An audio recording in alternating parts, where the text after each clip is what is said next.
All right, so we are looking at slope-intercept form word problems, y equals mx plus b. So there's a little box up here, it's in bold, and it has some italics and things. Probably means there's important information there. So it says when a word problem involves a constant rate or speed and a beginning amount, it can be written in slope-intercept form, y equals mx plus b. To do this, recognize which number will represent m, the rate, so that's important. So the m in there is always a rate, and which number will represent b, the y-intercept. And remember that b is your beginning point. So if we just keep track that m is whatever the rate is, it's either speed or some kind of other rate, and b is the beginning, we can just write an equation and then use it to do all kinds of things. So it says, you are visiting Baltimore, Maryland, and a taxi company charges a flat fee of $3 for using the taxi and 75 cents per mile.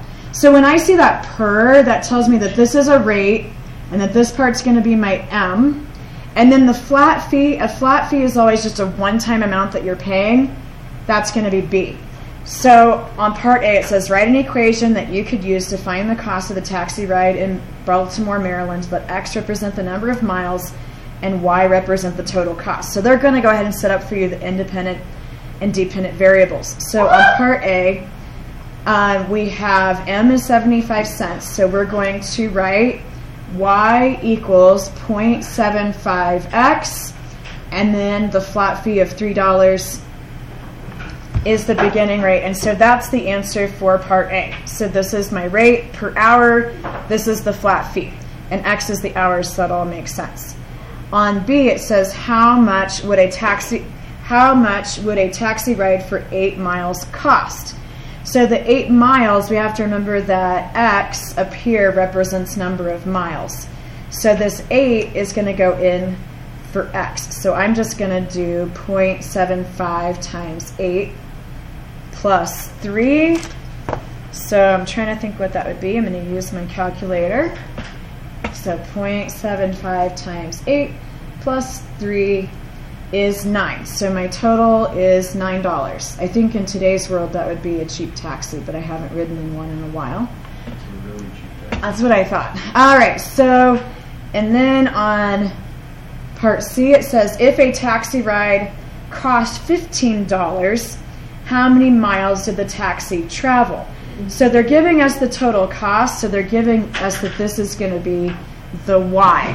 So then we'll have 15 equals 0.75x plus 3, and we will have to solve that. So I don't have much room here. I'm going to rewrite it over here on the side where there's more room, and we can solve that equation.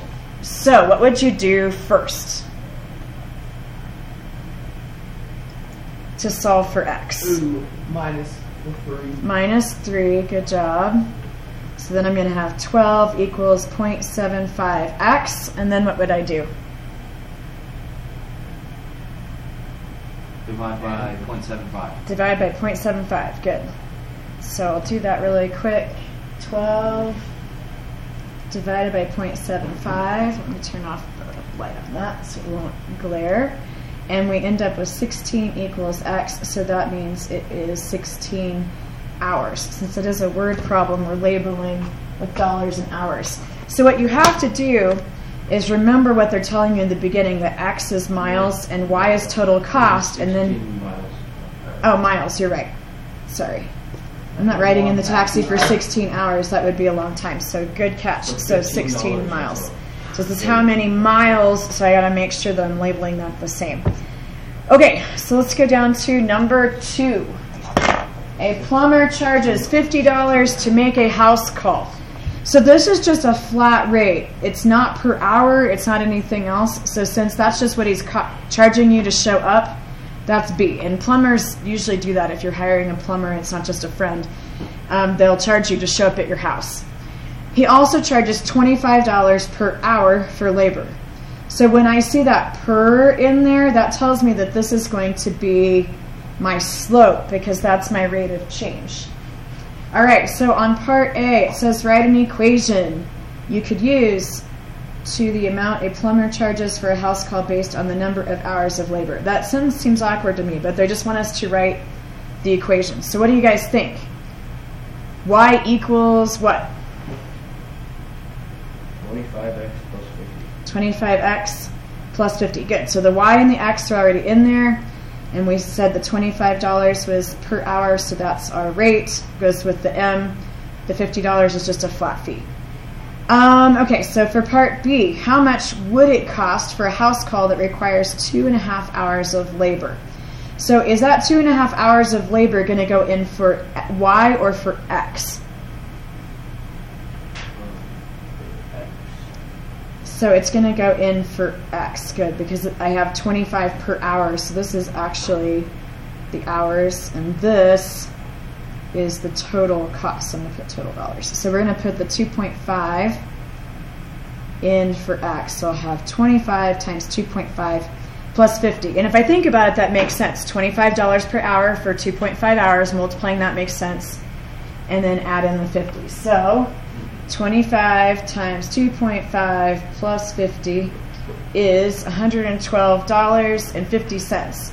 So something that I am kind of a stickler for, if you just put 0.5 and it's dollars and cents, that looks a little awkward because we always use 2 decimal places with American money.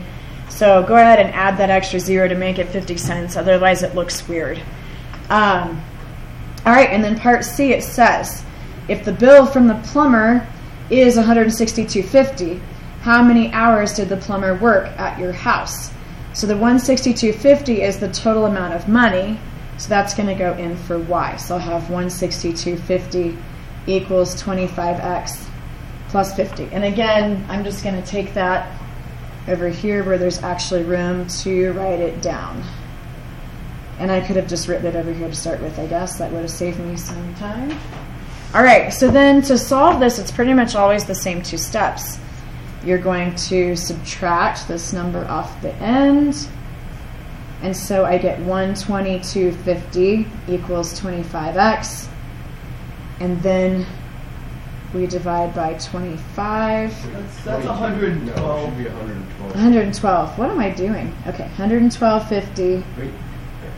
Yeah. So this should be 100. There you go. There you go. Okay, I'm getting it. I was like, wait, what? Okay, we're all good now. And you could also use the calculator a little more. I was trying to do some in my head. All right, I came up with 4.5. And so if I go back, it says how many hours. So I'm going to label that 4.5 hours for the final answer. Yes. Okay, so we've got one more that we'll do together. So it says an airplane 30,000 feet above the ground begins descending at a rate of 2,000 feet per minute. Assume the plane continues at the same rate of descent. The plane's height and minutes above the ground are related to each other. Write an equation to model the situation. Find the altitude of the plane after 5 minutes. So I want to go through this again. So an airplane 30,000 feet above the ground. Is that a rate or is that my beginning value? That's my beginning value. That's going to be my B. Because that's the beginning. And then it's descending at a rate, and they're even using the word rate, at 2,000 feet per minute. That's going to be my M. Now the thing I need to think about though is it says it is descending. What does that mean? Subtract. You're going to subtract. So when I write my equation for A, there's a couple of ways I can write this. I could just write the 30,000 and subtract the 2,000 feet per minute and do it this way. And this is how we've written it in the past. To show you how this looks like the slope-intercept form, you could also do the negative 2,000x plus 30,000 if you like it this way. Here's my beginning value. Here's my rate. But the big thing you have to remember on this is the rate is negative if it says it's descending. So you do have to look at the problem. Most of them have been going up, but this one has a number that's going down. All right, and then it says find the altitude of the plane after 5 minutes. So when I'm looking at this equation, the x is my minutes and the y is going to be my current altitude, because this is my independent variable is the x, and the altitude is my dependent variable because the altitude depends on how long I've been going down. Because you're going down, the longer you've been doing that, the closer you are to the ground. So if I'm going to find the altitude after 5 minutes, 5 would just go in for x. And so I could do negative 2,000 times 5 plus 30,000. That would just be negative 10,000. So it comes out 20,000, doesn't it? Did I do that wrong? No one knows? Okay, let's find out. Negative 2,000 times 5 plus 30,000 is 20,000. Okay, so it is 20,000 feet above the ground after 5 minutes. So it's not descending super fast, but kind of fast.